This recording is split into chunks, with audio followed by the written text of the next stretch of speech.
हाँ दोस्तों, सरकारी रोजगार विद संजय में आप सभी का हार्दिक स्वागत है।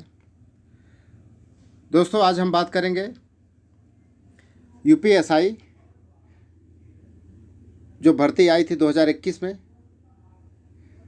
उस भर्ती में जो लोग ओवरएज हो गए थे उन्होंने कोर्ट का दरवाज़ा खटखटाया था। कोर्ट द्वारा 25 मई को इंटरिम ऑर्डर दिया गया। उस कोर्ट केस की जो फाइनल हियरिंग चल रही है, यानी कि जो कल बहस चली थी, आज बहस होने वाली थी, उससे संबंधित हम बात करेंगे। और दोस्तों, ये भी बात करेंगे कि जो फाइनल ऑर्डर होगा क्या होगा, कैसे होगा, क्या संभावनाएं हैं। और दोस्तों, ये भी बात करेंगे कहाँ से किसकी मिस्टेक, क्या चूक हो रही है। तो दोस्तों, आगे बढ़ने से पहले आपको बता दें कि इस चैनल के माध्यम से दोस्तों सभी भर्तियां से रिलेटेड न्यूज़ दिया जाता है, चाहे उस भर्ती में कोई अमेंडमेंट हो या कोई कोर्ट अपडेट हो, कोर्ट केस चल रहा हो उस भर्ती में। तो दोस्तों, जो भाई अभी इस चैनल को सब्सक्राइब न किए हों वो सब्सक्राइब ज़रूर कर लेंगे। दोस्तों, जब आप पुरानी वीडियो देखेंगे तो कुछ वीडियो ऑर्डर जिस दिन हियरिंग रहती है उस दिन ऑर्डर अपलोड होने से पहले आपको सूचना दी जाती है, और ऑर्डर अपलोड होने के बाद आप मैच कराएंगे तो 1% भी डिफरेंट नहीं पाएंगे। यानी आपको जो इस चैनल के माध्यम से बताया जाता है फैक्ट एवं सच्चाई के साथ बताया जाता है।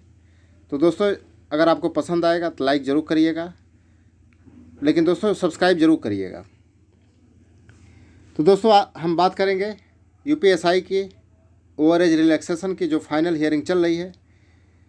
दोस्तों, 7 तारीख की डेट लगी थी, 7 जुलाई, जो कि हमारे केस की वजह से 27 जुलाई से 7 जुलाई लग गया था, जो कि आप लोग के लिए बहुत अच्छा हो गया, क्योंकि इस समय 3 बेंच चल रहे हैं सर्विस मैटर के, और जिसमें एक बेंच में एक कोर्ट में यशवंत वर्मा जी हैं, और एक केस आपका चीफ जस्टिस द्वारा 2 जुलाई को टाइड अप कर दिया गया था सुनील मिश्रा के यहाँ। यानी कि अब जो सुनवाई इसमें होगी सारे फाइनल सुनवाई तक मिश्रा जी देखेंगे, जो कि बहुत अच्छे जज हैं, स्टूडेंट के फेवरेबल जज हैं और बहुत अच्छे जज माने जाते हैं।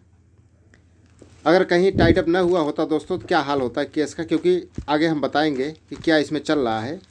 अगर यशवंत वर्मा जी होते तो सबसे बेकार जज हैं इलाहाबाद हाई कोर्ट को, सभी जानते हैं। बाकी क्या होता कैसे होता भविष्य की बातें हैं। फिर आगे हम दोस्तों बात करते हैं कि मिश्रा जी के यहाँ लगी थी, यानी 14 जुलाई को इसको डेट दिया गया था। 7 जुलाई को काउंटर रिजवाइंडर ऑन द रिकॉर्ड न होने की वजह से दोस्तों जो 14 जुलाई की हियरिंग लगभग 2 बजे टाइमिंग निर्धारित था, तो लगभग 2:15 बजे से हियरिंग स्टार्ट हुई। तो दोस्तों, जो फाइनल हियरिंग होती है उसमें पहले क्या पिटिशनर के जो एडवोकेट होते हैं उनसे जज आर्गूमेंट कराते हैं, यानी कि उनसे सारे फैक्ट और जो इम्पोर्टेंट डाटा एंड जो भी उनके रेट में जो भी इंफॉर्मेशन होती है सुनते हैं जज साहब। यानी उनके द्वारा सारी इन्फॉर्मेशन दी जाती है, जज को बताया जाता है। उसके बाद जज साहब उस पर क्रॉस क्वेश्चन करते हैं। फिर रिस्पॉन्डेंट के द्वारा जज साहब आर्गूमेंट करने के लिए बोलते हैं, वो भी अपने सारे इन्फॉर्मेशन बताते हैं, फैक्ट बताते हैं, एविडेंस से रिलेटेड जो भी लगाए हुए रहते हैं सारे फैक्ट जज साहब देखते हैं, उनसे भी क्रॉस क्वेश्चन करते हैं। फिर क्या होता है कि जब कोई बड़ा केस होता है तो उसमें जज के द्वारा जो है ऑर्डर को रिजर्व कर दिया जाता है। बड़ा केस मीन से होता है कि जैसे उस केस की अफेक्ट किसी दूसरे केस पे पड़ेगा, यानी आपका जो ऑर्डर आएगा वो किसी अन्य वैकेंसी पे भर्ती पर भी वो इम्प्लीमेंट होगा। अगर ऐसा सिचुएशन होता तो जनरली जज के द्वारा उसको ऑर्डर को रिजर्व कर दिया जाता है, और जब जज उसको समझ लेते हैं अपने चैम्बर में उसको, तो विधिवत उसको उसमें ऑर्डर पास किया जाता है। तो दोस्तों, जब 14 जुलाई को यानी कल फाइनल हियरिंग स्टार्ट हुई तो उस समय जो लीडिंग केस के एडवोकेट थे और बाकी केसों के एडवोकेट भी प्रेजेंट थे, लेकिन सीनियर एडवोकेट उस समय प्रेजेंट नहीं थे। तो लीडिंग केस के एडवोकेट द्वारा बहस स्टार्ट हो गई, और काफ़ी देर तक उन्होंने अपना फाइल में जो भी एविडेंस लगाए थे, जो भी इन्फॉर्मेशन लगाए थे, सब जज को बताया गया। उसके बाद दोस्तों सीनियर एडवोकेट भी आ गए कोर्ट रूम में, लेकिन वो बहस में शामिल नहीं हो पाए, बड़े दुखद की बात है। उसके बाद जब लीडिंग केस के एडवोकेट द्वारा बहस कंप्लीट किया गया तो फिर जो कनेक्टेड रिट हैं उनमें के वकील खड़े हुए, वो भी बहस किए। यानी कि अब ये समझिए कि वकीलों द्वारा इसमें कुछ गलतियां हुई। गलतियां ये हुई दोस्तों कि जब आपके पास एक वकील बहस कर रहा है, उसके बाद सीनियर एडवोकेट आपके पास प्रेजेंट हैं, आ भी गए हैं, तो आपको अपनी बात शॉर्टकट में कंप्लीट करके उनको मौका दे देना चाहिए। अगर आप नहीं दिए, एक लोग अगर पूरी बहस कर लिए, तो दूसरे कनेक्टेड वाले खड़े होने की बजाय आपको सीनियर एडवोकेट को वहाँ पे प्रेजेंट कराना चाहिए था, उनको खड़ा कराना चाहिए था, उनको मौका देना चाहिए था। मौका न देने के बजाय सुनने में आया कि उनसे लोग, जैसे आर के ओझा जी से हुआ कि लोग हेल्प ले रहे थे, जो जूनियर या नॉर्मल एडवोकेट हैं उनसे हेल्प ले के बहस कर रहे थे। तो ये सब चीज़ें दोस्तों किसी भी केस के लिए दुखद है, क्योंकि फाइनल हियरिंग थी। क्योंकि होता क्या है कि जज के द्वारा एक बार टाइम जो दिया जाता है, एक बार पिटिशनर को दिया जाता है तो दूसरा रिस्पोंडेंट को दिया जाता है, उसके बाद आर्डर को रिजेक्ट कर दिया। बार बार आपके लिए आपसे ना पूछेंगे, ना आपसे वो आर्गूमेंट लिए बोलेंगे, और न ही क्रॉस क्वेश्चन करेंगे। क्रॉस क्वेश्चन में भी सीनियर को इन्वॉल्व नहीं किया गया कि जो क्रॉस क्वेश्चन जज साहब द्वारा किया जा रहा है उसका सफिशिएंट आंसर एडवोकेट दे रहे हैं कि नहीं। अगर सीनियर एडवोकेट होते तो उनकी बात और होती। बाकी जिनके ऊपर आप लोग जिम्मेदारियां दिए थे, वो लोग आप लोग खुद सुने होंगे ऑडियो में कि वो लोग फाइल पहुंचाने के चक्कर में पड़ गए थे। यानी जो मुंशी का काम है, चपरासी काम करने लगे, तो उनको और क्या आगे की प्लानिंग क्या है, कैसे करना चाहिए, ये सब समझ में नहीं आ रहा था। जैसे ऐसे लग रहा था कि अशोक खरे ही कि जितने केस लगती है दिन भर में 50-60 केस उनकी लगती है, तो सारे जो लोग केस किए रहते हैं वही लोग फाइल पहुंचाते हैं, नहीं तो उनके यहाँ मुंशी तो है ही नहीं है। तो ये सब चीज़ें दोस्तों बहुत बिग फॉल्ट थी। लेकिन तब पर भी जो है पिटिशनर की तरफ से बहस पूरी हो गई, रिस्पोंडेंट तरफ से बहस चल रहा था।